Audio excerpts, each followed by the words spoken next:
Assalamualaikum warahmatullahi wabarakatuh. Semoga kesehatan, keselamatan, dan keberkahan selalu menyertai kita semuanya. Bertemu lagi dalam pembelajaran online pada kali ini. Mudah-mudahan apa yang disampaikan nanti akan memberikan sesuatu yang manfaat tentunya.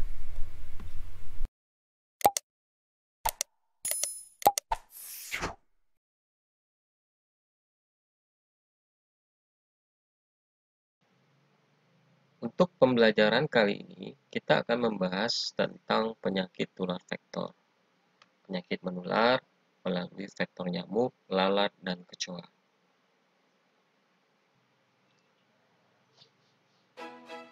Adapun tujuan pembelajaran kita, yang pertama, kita memahami tentang pengertian vektor. Yang kedua, kita memahami beberapa jenis penyakit vektor nyamuk, penyebab, rute penularan, dan pencegahan serta pengobatannya. Beberapa jenis penyakit vektor lalat, penyebab, rute penularan, pencegahan serta pengobatannya. Vektor menurut WHO, vektor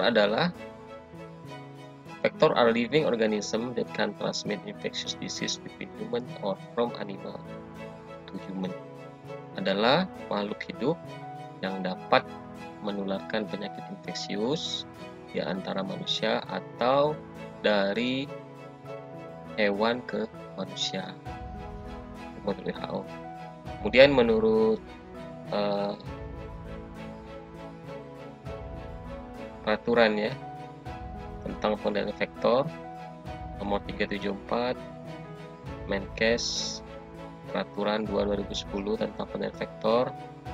Vektor adalah arthropoda ya, atau sejenis serangga yang dapat menularkan, memindahkan, dan menjadi sumber penular penyakit atau infectious agent terhadap manusia.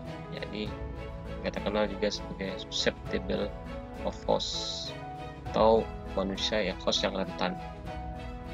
Jadi pengertian vektor lebih dipertajam lagi di peraturan ini, yakni sejenis arthropoda atau sejenis serangga.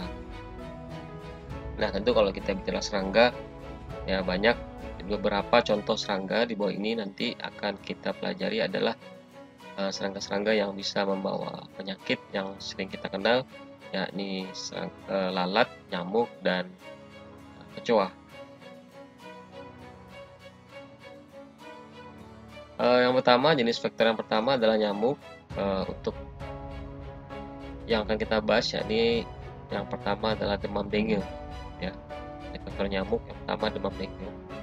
Vektornya adalah spesies Aedes aegypti betina dan Aedes albopictus. Nah, penyebabnya adalah virus DEN1, 2, 3, dan 4, termasuk genus Flavivirus, keluarga Flaviviridae. Kemudian dengue hemorrhagic fever ini pertama kali itu tahun 1950. Pada waktu itu terjadi epidemik dengue di Filipina dan Thailand.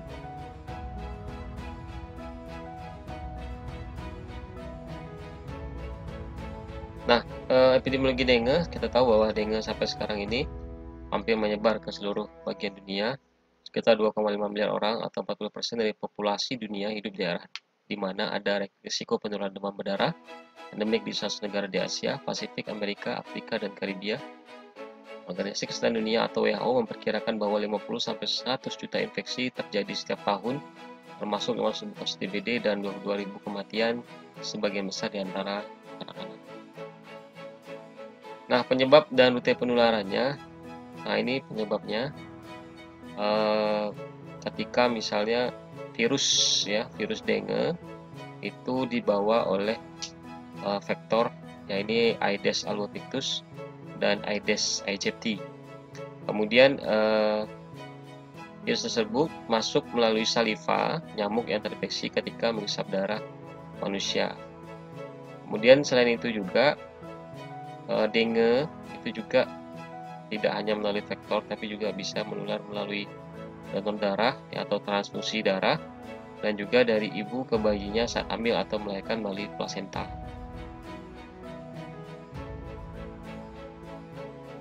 Masa inkubasi.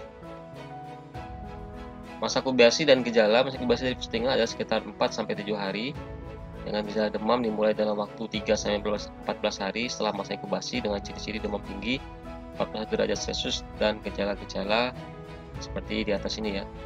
Demam tinggi, sakit kepala, kemudian nyeri pada bagian punggung, kemudian ada bercak ya, bercak merah, bintik merah.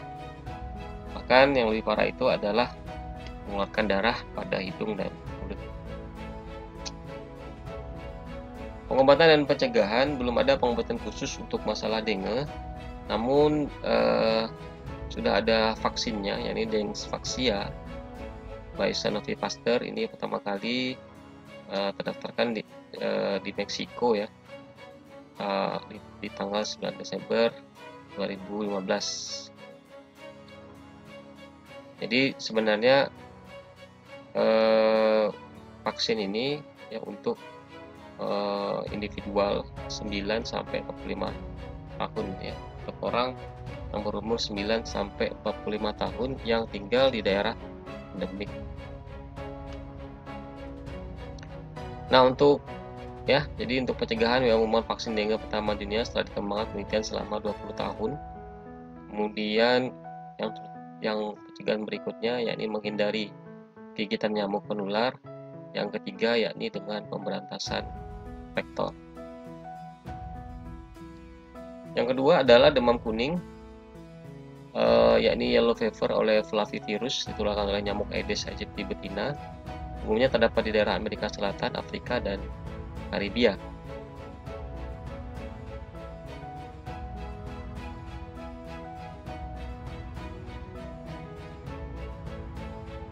Beberapa negara endemik yellow fever terutama di Afrika, Amerika Tengah dan Selatan, beberapa pulau Karibia, Bolivia, Brazil, Kolombia, Ekuador, dan Peru, dan Venezuela dianggap paling berisiko.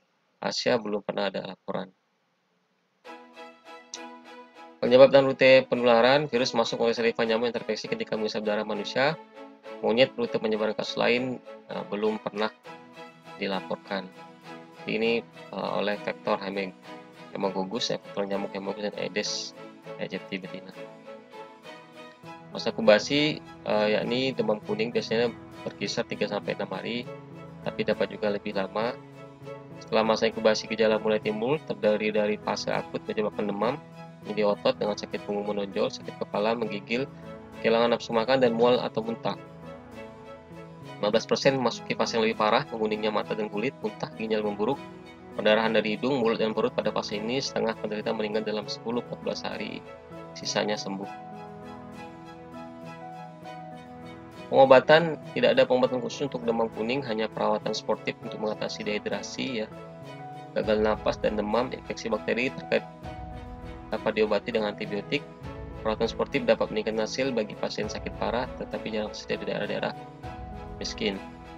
Untuk pencegahan ini dilakukan memberikan vaksin ya. Vaksin yellow fever dosis standar akan memberikan kekebalan selama seumur hidup, sedangkan seperlima dosis vaksin standar 12 bulan. Strategi ini perlu dikombinasikan dengan pelaksanaan kampanye vaksinasi pencegahan massal di daerah berisiko tinggi. Kemudian yang kedua adalah menghindari gigitan nyamuk dan pemberantasan vektor. Yang berikutnya adalah Rivale. Ini oleh vektor Aedes aegypti betina dan Culek vivien.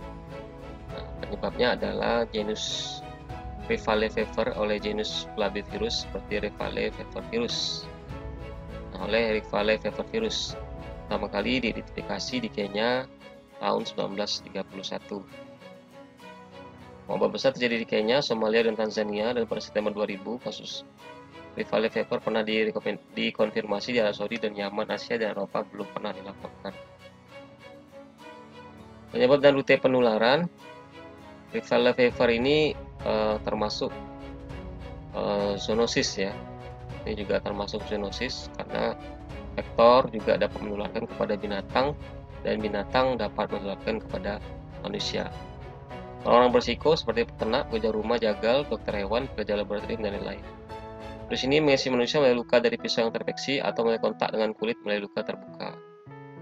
Nah, ini kalau pada hewan ke manusia ya. Kemudian melalui inhalasi terhadap saluran pernapasan ketika menyembelih, ya ini juga. Mengkonsumsi susu dan makanan hewan mentah yang terinfeksi, ini juga ya. Ini jadi selain zoonosis, ya ini juga melalui faktor nyamuk yang terinfeksi lalu pengisap darah juga dapat menularkan. Ya.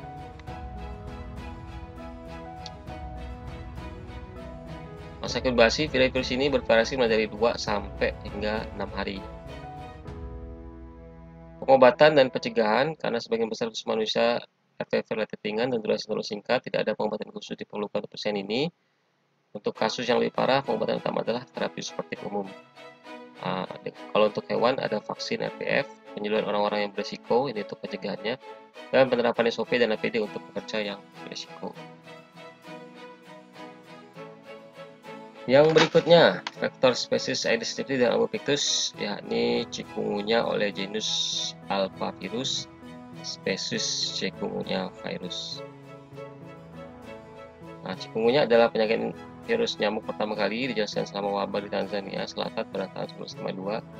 Ini adalah virus NA yang termasuk dalam genus Alphavirus dari keluarga Togaviridae. Nama chikungunya berasal dari kata dalam bahasa Kimakonde yang berarti untuk menjadi berkerut dan menggambarkan ketampilan bungkuk penderita dengan jadi sendi atau atralgia. Penyakit ini terjadi di Afrika, Asia, dan benua India.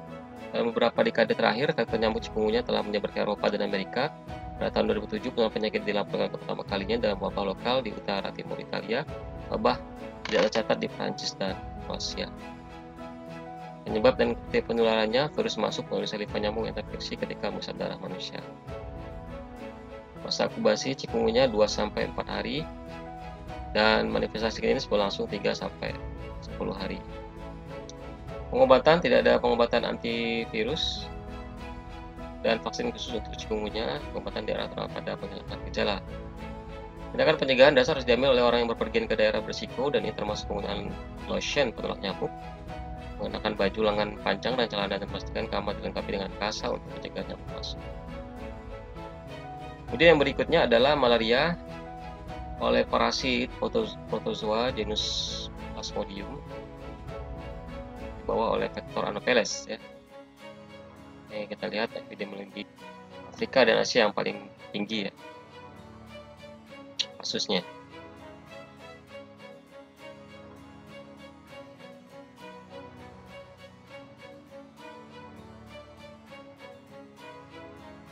Penyebab dan rute penularan oleh vektor Anopheles yang terinfeksi parasit Plasmodium.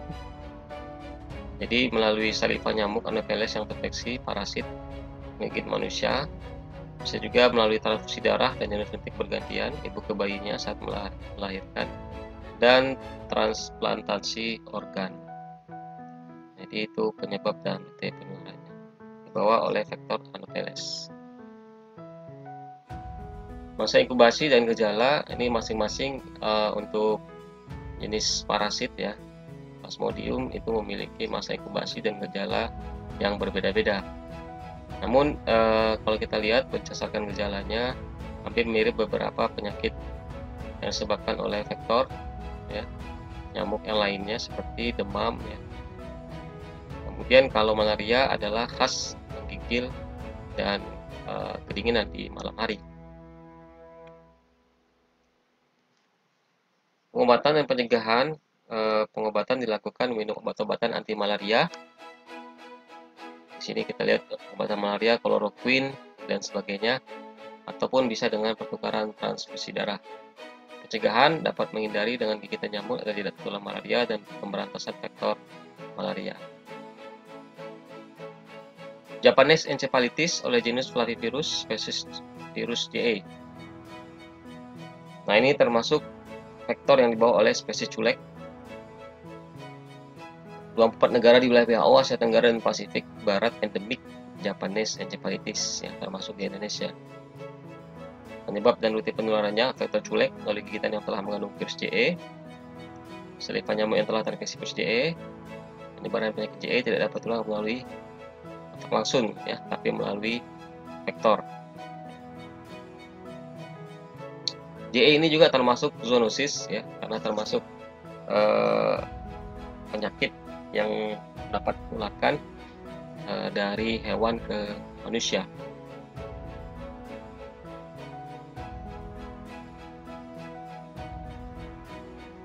Masa inkubasi sekitar 4-14 hari. Pengobatan, tidak ada pengobatan antivirus untuk pasien dengan CE, komputer pendukung untuk mengurangi gejala dan menstabilkan pasien. Untuk pencegahannya hampir sama dengan beberapa penyakit yang lain ya. Tentu menghindari gigitan nyamuk ya, tidak tertular CE, menggunakan larvasida dan melakukan kegiatan penyemprotan insektisida, dan juga tidak mengkonsumsi hewan yang terinfeksi Japanese encephalitis.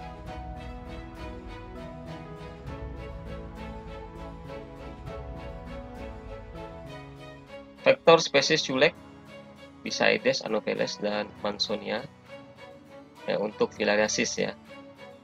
Nah, filariasis ini disebabkan oleh parasit filarial Fusarium broncopti, malayi, dan timori.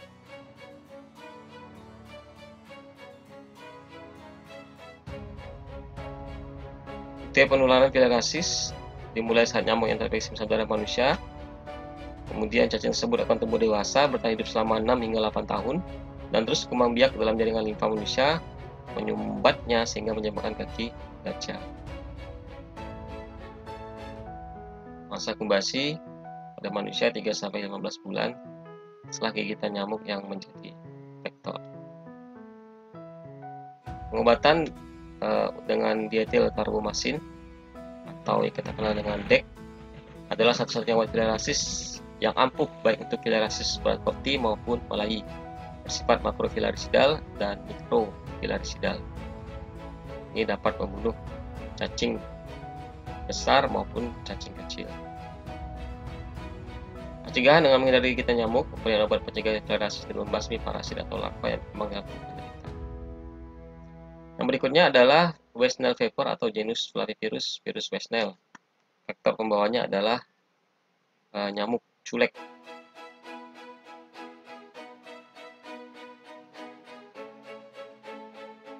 Nah, kalau kita lihat di sini di Indonesia juga merupakan salah satu negara yang masih belum pernah ada kasus ya Westnell virus.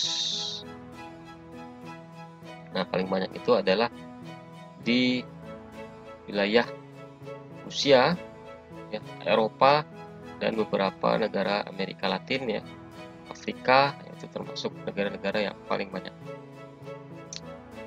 Penyebab dan rute penularan dari vektor Aedes dan culek ya,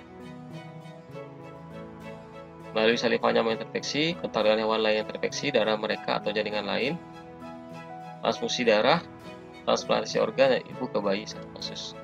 Nah, jadi Rivaler ini, Westnell ini ya, Westnell ini termasuk salah satu yang sifatnya juga zoonosis ya, dari hewan ke manusia, karena kontak dengan hewan yang terinfeksi darah mereka atau jaringan lain itu bisa jadi penular. Nah, ini ya gambarannya Westnell ya. Kuda bisa terinfeksi, burung juga bisa terinfeksi. Maka ketika kita konsumsi ya, atau terpapar ya, kontak dengan darah mereka atau jaringan lain, maka itu bisa kita tertular selain oleh vektor ya. Pencegahan dengan menghindari gigitan nyamuk, tidak ada pengobatan khusus untuk virus Westnell. Pada kebanyakan orang dengan gejala ringan seperti demam dan nyeri, ini akan sembuh dengan sendirinya oleh kekebalan tubuh. Dalam kasus yang lebih parah, orang sering dirawat di rumah sakit di mana mereka dapat menerima pengobatan sportif, termasuk cairan infus, bantuan pernapasan, dan asuhan perawatan.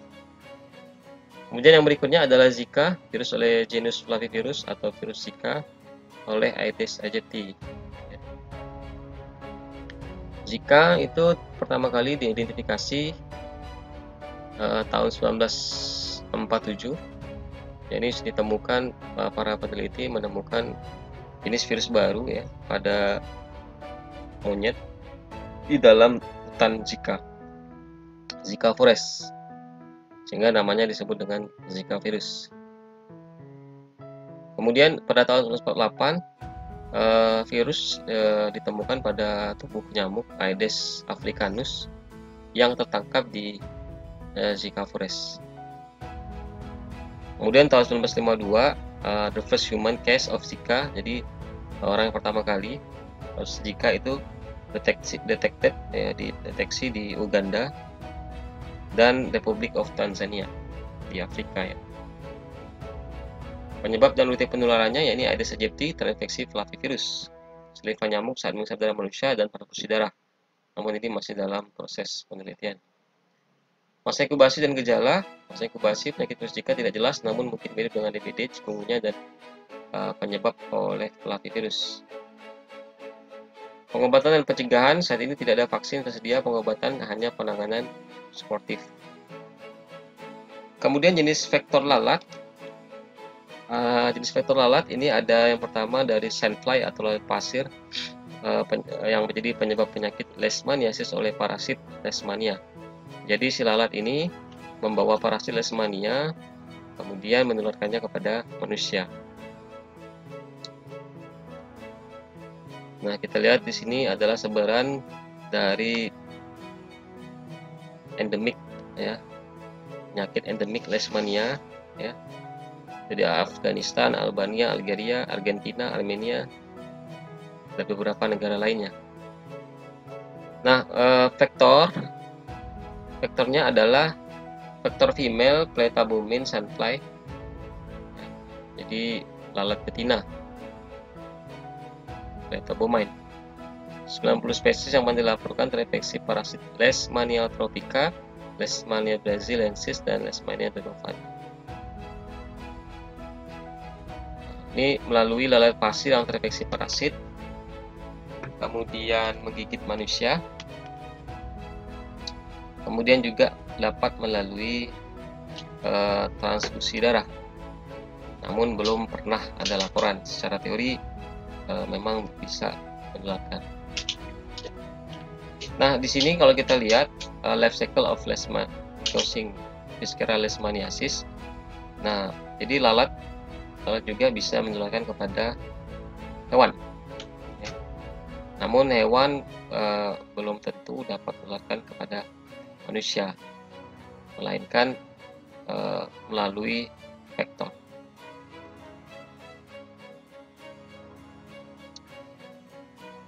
Masa inkubasi di sini kita lihat tipe cutaneous atau leishmania kulit 1-2 minggu, beberapa bulan dan sampai 3 tahun. Tipe visceral atau kala azar 10 hari sampai beberapa tahun. Pengobatan disesuaikan dengan gejala ya. Kemudian sistem imun yang baik akan membuat penderita sembuh dengan sendirinya. Untuk pencegahannya, pertama kita harus melakukan early diagnosis and effective case management untuk penemuan secara dini, vektor kontrol ya, surveillance yang baik ya, effective disease surveillance, control of animal reservoir host ya, jadi mengontrol beberapa binatang atau hewan pembawa. Kemudian penguatan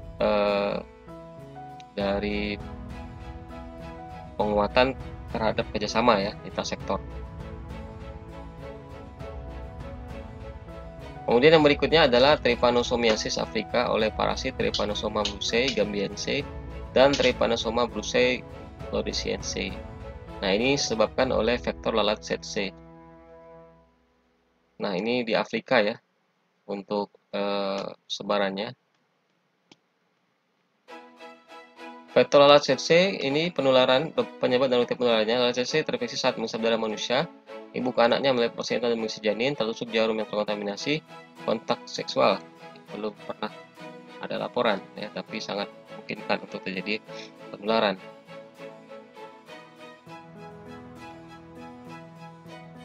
Masa inkubasi, untuk masa inkubasi dan gejala biasanya 3 hari ya sampai dengan beberapa minggu. Nah, ini adalah gejala-gejalanya. Untuk pengobatan dan pencegahan, yang pertama untuk pengobatan bisa dengan beberapa obat ya, pentamidin, suramin, melarsoprol dan lain-lain untuk pencegahannya dengan penyuluhan. Penemuan penelitian pengobatan dini menghancurkan habitat lalat tsetse, menggunakan perangkat kelambu berinsektisida dan penyemprotan, melarang donor darah untuk orang yang pernah tinggal atau mengunjungi daerah endemis. Kemudian yang berikutnya adalah vektor black flies, lalat hitam jenis Simulium. Ini penyebab penyakit onchocerciasis atau rival blind oleh cacing filarial spesies Onchocerca volvulus. Nah, ini paling banyak di Afrika. Vektor pembawanya adalah vektor lalat hitam oleh cacing filarial, ya, pembawanya. Namun penyebabnya adalah parasit ya, parasit atau cacing Onchocerca volvulus.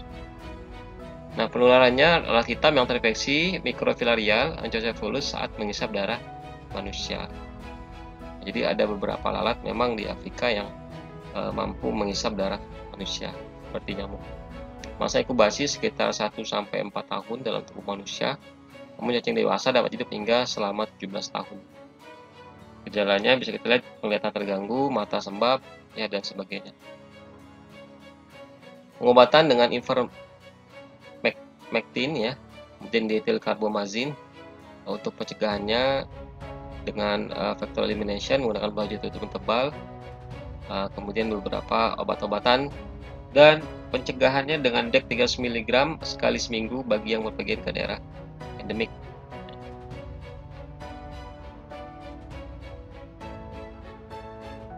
Kemudian vektor kecoa. Kecoa mempunyai peran yang cukup penting dalam penularan penyakit. Peranan tersebut antara lain sebagai vektor mekanik bagi beberapa mikroorganisme patogen, sebagai inang perantara bagi beberapa spesies cacing, menyebabkan timbulnya reaksi-reaksi alergi seperti dermatitis, gatal-gatal, dan pembengkakan kelopak mata. Serangga ini dapat memindahkan beberapa mikroorganisme patogen antara lain Streptococcus, Salmonella, dan lain-lain, sehingga mereka berperan dalam penyebaran penyakit antara lain disentri, diare, kolera, virus hepatitis A, polio pada anak-anak. Penularan penyakit dapat melalui organisme patogen sebagai bibit penyakit yang terdapat pada sampah atau sisa makanan, di mana organisme tersebut terbawa oleh kaki atau bagian tubuh lainnya dari kecoa.